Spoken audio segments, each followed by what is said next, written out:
Yeah, boy, I feel like I'm glad. Running to make my election sure. Obama bad. You ever looked at the third or fourth page of your cell phone bill and seen all the hidden fees that your carrier adds to the bill? Isn't that aggravating when you look at how they add $5, $10, $15 to your bill, and then it ends up being a much higher bill that you have to pay than you thought that it would be?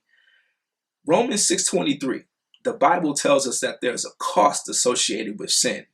And not only is there a cost, but the longer you stay engaged in that sin, the higher the cost is going to be that we have to pay.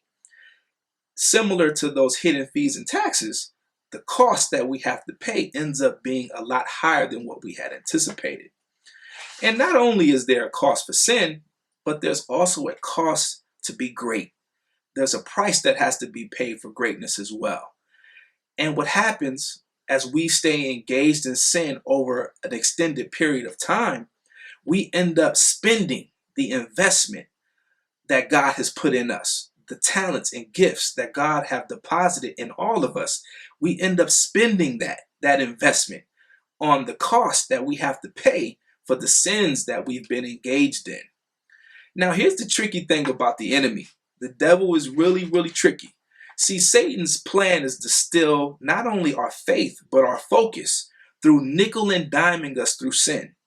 So when sin becomes the priority in your life, it ends up costing you. And it costs you in these three ways: the cost of time, the cost of relationships, and the cost of progress. Now when we lose time, not only are we losing time, but we're missing opportunities, doors that God has ordained for you to walk through. But what happens is you miss those opportunities, and it also causes you to miss the key relationships, the people that God has ordained for you to connect with, people that are going to help you move forward in becoming who God has created you to be. And when you miss those relationships, you prohibit yourself from progressing and moving forward and being the blessed of your family, the blessed of your community, the person who is someone who goes around and touches people in wonderful ways through your gifts and through your talents. And so here at Logos Nation, our motto is choose today. We believe that you have to commit yourself daily to taking advantage of God's purpose for your life. So by chance, if you are engaged in a sin, there's something that has you captive, you gotta disconnect from it. You gotta choose today to decide that you're not going to allow sin to forfeit the promise and the purpose that God has destined for you. Let me be clear, the only God I fear dwells in the high and holy place, and bro, he got me here.